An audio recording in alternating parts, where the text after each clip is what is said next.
Welcome to Circuit 42. Circuit 42. The one-stop location for all things geek. This episode is brought to you by our sponsors, Dragon's Lair San Antonio and Gotham Newsstand. Sit back, relax, and most importantly, enjoy another episode of Circuit 42. Circuit 42. Hello, everybody, and welcome to the newest episode of Geeks4Comics. I am here with professional comic book artist / comic book man, Chris Burnham. Hey, it's me. Nice. So for those who don't know, those 5 people in the Twitter sphere and the internet who don't know what you do, who are you and what do you do? I draw comic books. Most notably, I did Batman Incorporated for like 3 years with Grant Morrison, and we recently finished up a sci-fi horror book together at Image Comics called Nameless. That's real gross and scary and weird. And I've done, right now I'm doing variant covers on Teen Titans, and I'm working on a secret book I can't talk about, but that's the recent high points, I guess. Oh, and I did something called, a book with Joe Casey called Officer Downe. That is a major motion picture. That is super cool. About that. I remember we had Bill Morrison on, and he introduced everything about himself, except for mentioning that he co-founded Bongo Comics. Oh. And we had to point that out at the end of the description. It's like, also you started this little company with Matt Craning. Oh, yeah. So, as far as your work, I first noticed your work in Batman Incorporated and Batman and Robin. Because I kind of caught up late because, like a lot of people, and I realized in retrospect that this was intentional. I hated Damian Wayne so much that I just stopped reading within like 5 issues. Uh-huh. But then I went back and I'm reading and I was like, wait a minute. We're supposed to hate Damian Wayne at the beginning. Yeah, for sure. So I kind of caught up late. And then I saw your work in Incorporated and with Batman and Robin. And that was like the big thing that like got me to notice your stuff. Oh, yeah. You and everyone else who knows who I am. So, was that some of your first work, or had you been doing comics for a while before you got picked up for that? I've been doing comics for quite some time before that happened. I'd probably been a professional for 5, 6, 7 years or something at that point. And what was the first comic? The first comic I worked on was for Moonstone. It was called Moonstone Monsters Sea Creatures. It was a killer frog monster story that I did with Ben Rabb, who is now... He's now like a big showrunner at the Sci-Fi Channel. He works on like Warehouse 13 or something. And then I did a couple issues of Kolchak the Night Stalker for nice. Moonstone, and a pulpy noir book called Boston Blackie for them. And then I did a couple issues of Elephant Men with Richard Starkings, and a graphic novel with Joe Casey called Nixon's Pals, which is totally awesome. A couple dumb little X-Men short stories, and then Officer Downe with Joe Casey again, and that's the thing that really broke me into the biggish time. That's what got me Batman. So, with Officer Downe, like what? As someone who, unfortunately, I've not got to read it yet, but I've been wanting to because I'm a huge Joe Casey fan. I even told him at San Diego a while back. It was right after Chuck Austin got blackballed from Marvel and DC. I told him, dude, all the fans may have complained and people may not have got what you were doing on the book, but look at it this way. They replaced you with Chuck Austin. So I think you're doing a lot better than they are right now. Oh, shit. Well, you know what? Chuck Austin works on Steven Universe, so he's doing just fine now. Wait, what?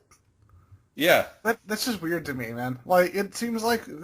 Because for me, I told somebody whenever he would do like a one-off issue, because I remember he did like this Gambit issue for Ultimate X-Men that I really liked, and it seemed like if he would do a 1 or 2 issue story, it was fine. But he had like this sprawling thing. It's like, no, it just would go off and trail off in a weird direction, like weird but uninteresting directions. But I didn't know he was working on Steven Universe. That's kind of bananas. Yeah, apparently he's real good at that. I can't really say that I've read too many of his comics other than Superman Metropolis, which I actually thought was really, really cool. I did too. The one with Jimmy Olsen. Yeah, I love that book. So all the stuff that he's done that everyone apparently hates, I've never read any of it. So I don't really have a horse in the race either way. Yep. I remember him for King of the Hill, and that's about it. Right. So I wanted to ask you something. Now you've worked with two of the big comic book magazines. You worked with Heavy Metal, and you worked with 2080. Yes.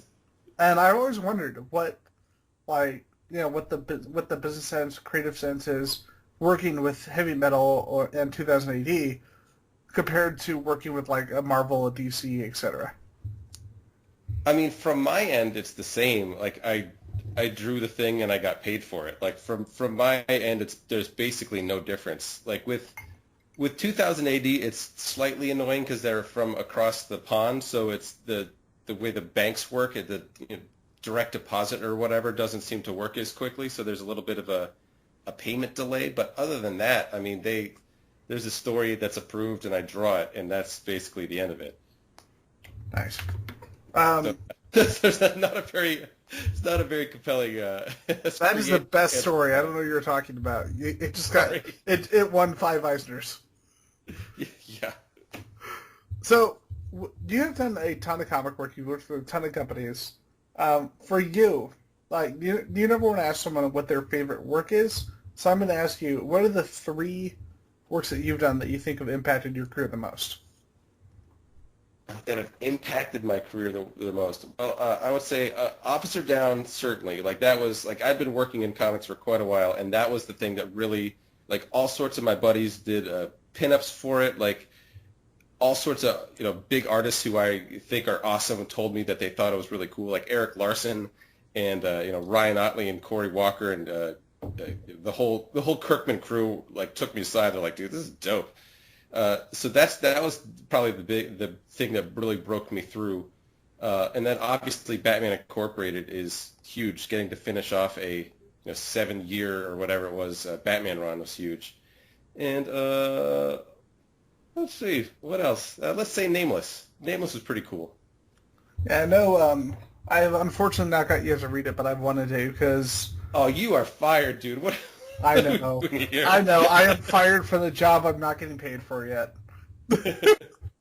But yeah, unfortunately, it's that balance of things called money, and I'm like, I want to buy all the things, but I can't.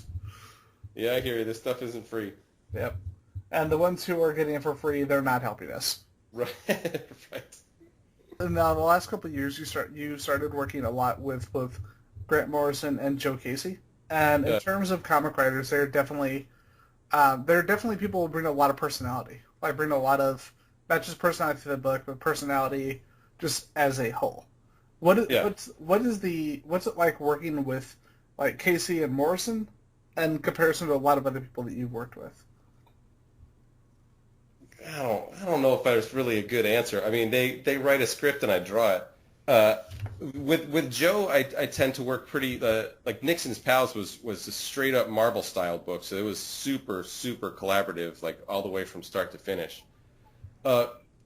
Grant is somewhat between full script and Marvel style, I guess, depending on the page. His stuff is definitely it's a lot more confusing and weird. So there's a lot more artistic interpretation that the artist needs to do in order to really figure out what's going on and how best to visually present that. Like, he's really asking his artist to do like impossible feats of storytelling to tell the sort of stories that he's interested in, and it's not immediately clear how best to pull that off. And he's a great artist himself, actually, but he's not a full-on comic artist. Like, he's a great designer and he can do covers and whatnot, but as far as doing panel-to-panel continuity, that's not his jam. So a lot of the time he leaves up the decision making to the stable of artists who he works with all the time, because he has full faith that we are gonna figure out a better solution than he could as a writer. Yeah. So that's cool. Whereas working with someone like Peter David or whatever, I worked with him on the Armory Wars, and his scripts were cookie cutter's not the word.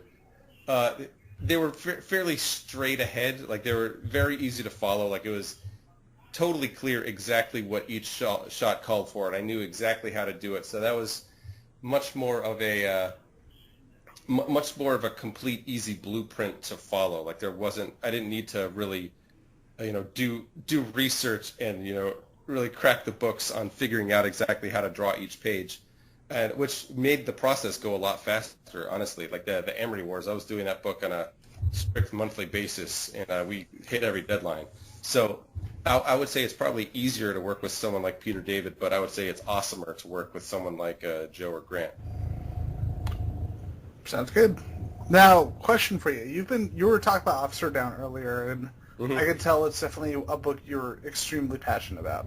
Yeah. For those who haven't read it, what is Officer Downe about, and what is it about it that makes you just so excited about it? It is a pure blast of just adolescent hatred. It is totally moronic, 13-year-old, just raw aggression. It's one of the most violent comics I've ever read, and it's just like a super cop kills the bad guys in horrible ways. And it's just, it's real short and sweet and, violent and awful. It's almost like a Ramones song of a comic. Like, it's almost over before you know it. And it's just like, as pure visual storytelling, I think it's one of the best things I've ever done. Like, the fight choreography, I still think is really cool. And it's just jam-packed with just, like, horrific gore gags and, weird, stupid jokes and whatnot. Like, it's great. And it's not highfalutin at all. Like, as far as high art, like, it's definitely a piece of garbage, but it's awesome. And it's basically, like, it's kind of RoboCop meets the Toxic Avenger, kind of. Nice. Yeah, so it's... Yeah, only without all the subtext. Like, it is just wildly stupid. Like, it is all surface, but it's awesome. So you'd compare it to Tokyo Gore Police, then? I've never read, or I've never seen Tokyo Gore Police, but I think it's something like that. But that's sort of like the low-budget Japanese horror stuff. There's something about the aesthetic that kind of turns me off. Like, theoretically, that is exactly what I want. Like, when I watched the trailer, I'm like, this movie was tailor-made for me specifically, but I can't, for whatever reason, I can't end up getting into it. If that were an anime, I'd probably like it better. And like Machine Girl, I've never actually been able to watch, or that one, Frankenstein versus Godzilla Girl or something. Yeah, this is a lot better than Frankenstein Girl versus Dracula Girl. Oh. Like, you could tell they actually had a little bit of money on this one. Mm-hmm. Well, maybe I'll have to give that. Which is the one where the girl has a crocodile crotch? That's Tokyo Gore Police.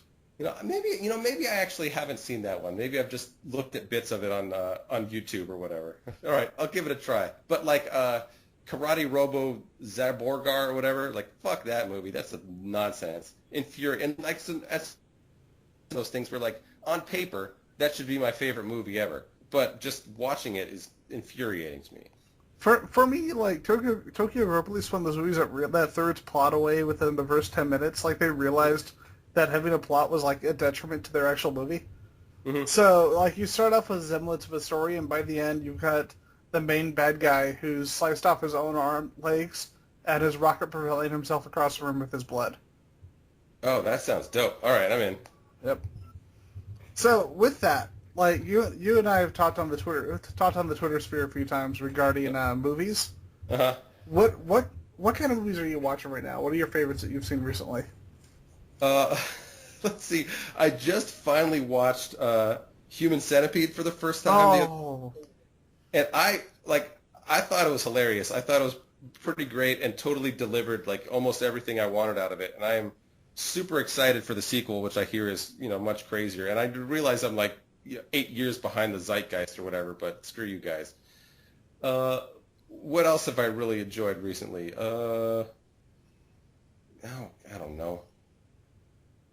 Oh, I recently saw a pretty good giallo movie on Shudder, I think, that was called Torso. Oh, and I know that one. That's pretty great.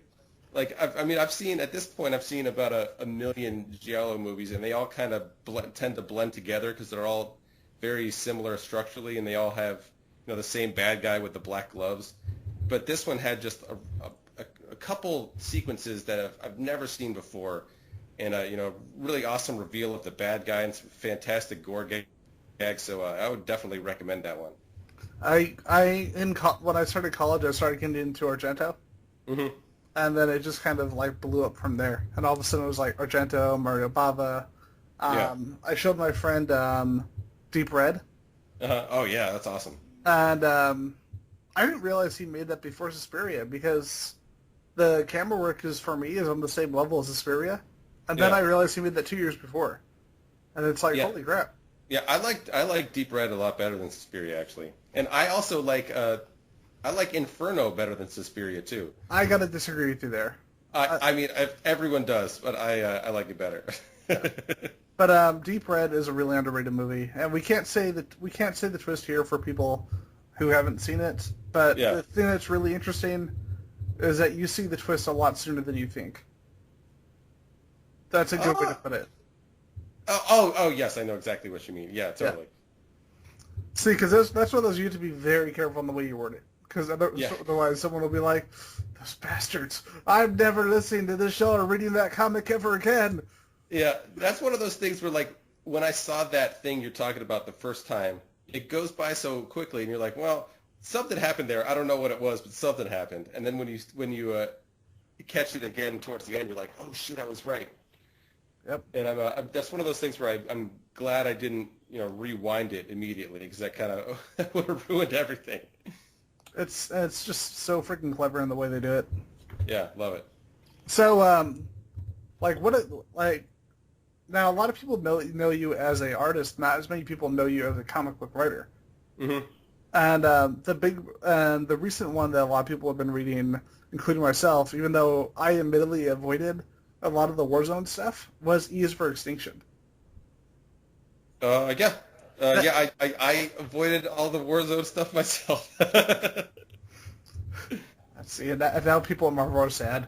They're like, he worked first, he didn't read it. God damn it. Yeah, sorry. So, wanted to ask about that, because, that the new X-Men run is considered one of the bigger X-Men runs out there. What was it like kind of stepping into that universe and doing your take on it? It was super stressful and awful. It was, I mean, honestly, it was a kind of a nightmarish experience of, like an idiot, I reread that whole run before I got started. And it's like, there's no more X-Men stories to tell after you read that stuff. It's like he's done it all. Morrison and Frank Quitely and Phil Jimenez and whoever, like, it's over. Like, there's nothing more to say about the X-Men as far as I'm concerned. So it was rough. It was rough trying to follow that up.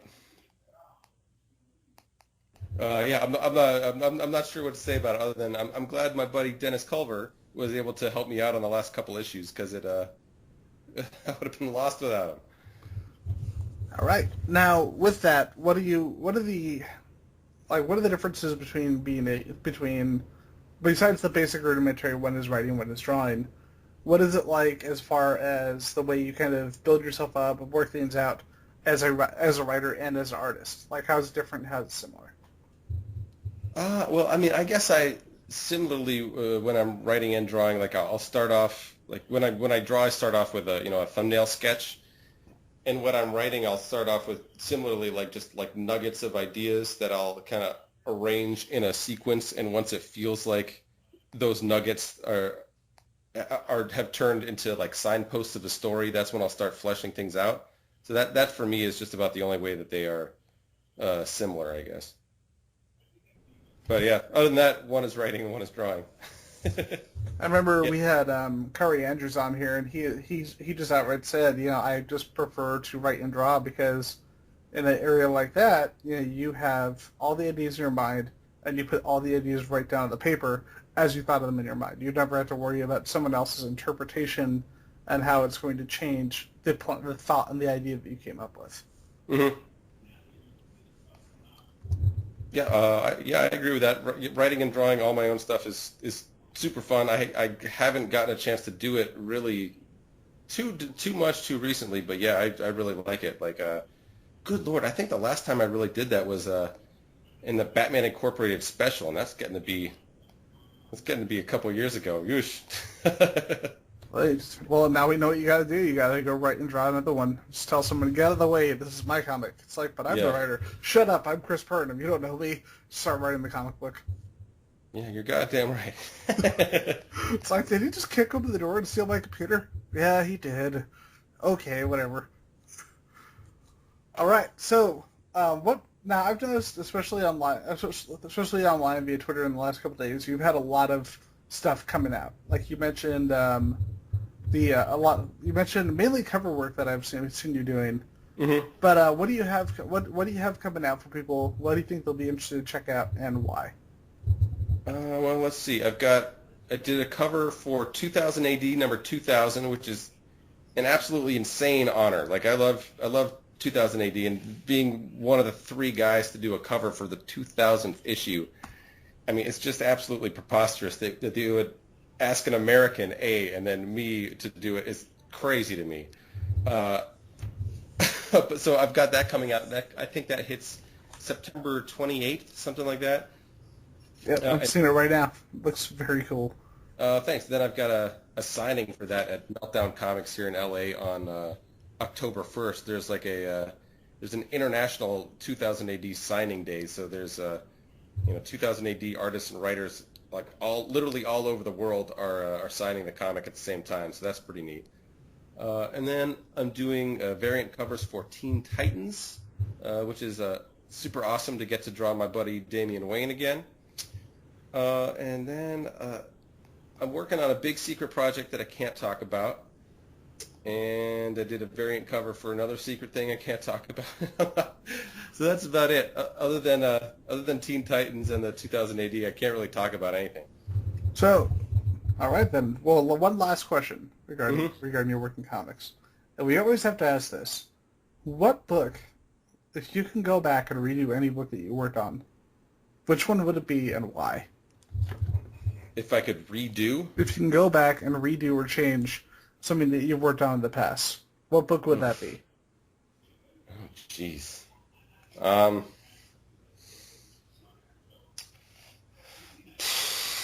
Man, I don't know. Well, how about this? I read some criticism, like an idiot. I read a review of one of my own comics, and someone was criticizing the first couple issues of Nameless, that all the dudes that I drew were very, detailed and had, wrinkles and crags on their faces and whatnot, and all the women were drawn way too open. Like none of them even had any, like no wrinkles, no shading, no anything. And in retrospect, some of the women kind of looked like, mannequins, whereas the dudes all looked like, grizzled spaghetti western stars or something. And I think towards the end of the series, I just started to fix that problem. But there's a couple shots in the first few issues where it's like, oh yeah, I see exactly what you're saying. Totally fair criticism. I think I was taking the old comic book advice that, every line you add to someone's face adds 5 years or something, especially when you're, drawing a pretty lady. But that's, I don't know. Once I got that in my head, looking at that, it's like, oh shit, I totally screwed that up. So if I had it to do over again, I would add way more wrinkles and shadows and whatnot to those ladies. Yeah. I kind of like. It's one of those things, like you want to listen to the critiques, but at the same time you want to just kind of push them away.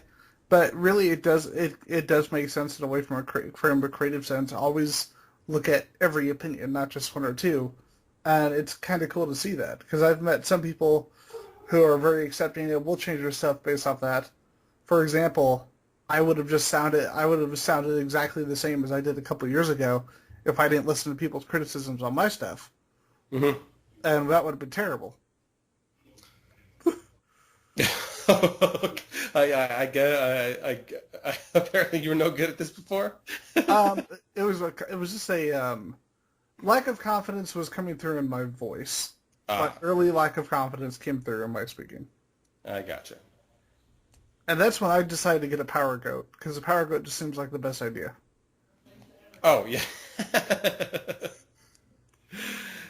Yes, the Flintstones is awesome.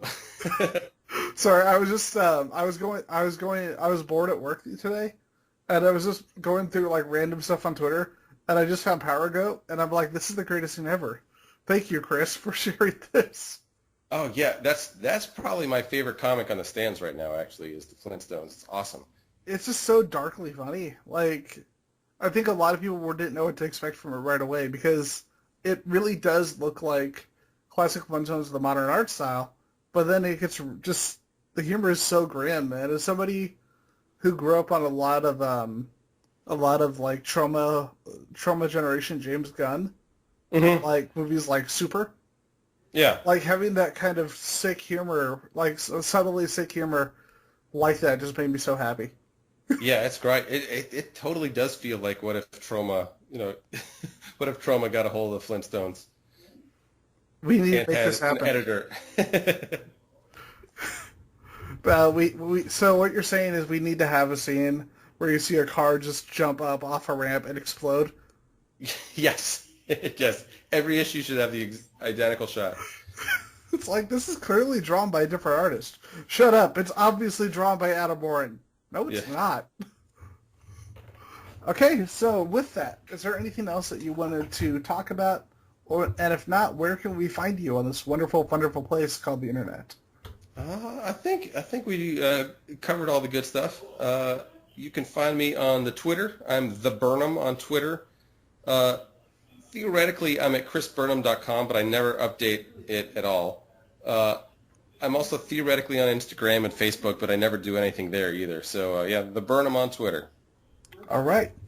And, of course, you can find us at Circuit 42 on Facebook and on YouTube. We have other Circuit 42s out there, but you know what? If you want to see actual updates, Facebook and YouTube. All right. You all have a good night, everybody. Thank you for listening in. Make sure to buy Chris Burnham's comics, or we're going to send him after you. Yeah. Great. And he said it would totally happen. That's right. All right. Thanks, man. You're welcome. Thank you for coming on the show, and you have a good night, everybody. All right, you too. Bye. Bye. You've been listening to Circuit 42, brought to you by Dragon's Lair San Antonio and Gotham Newsstand. Join us for our next episode. For all things geek. Circuit 42.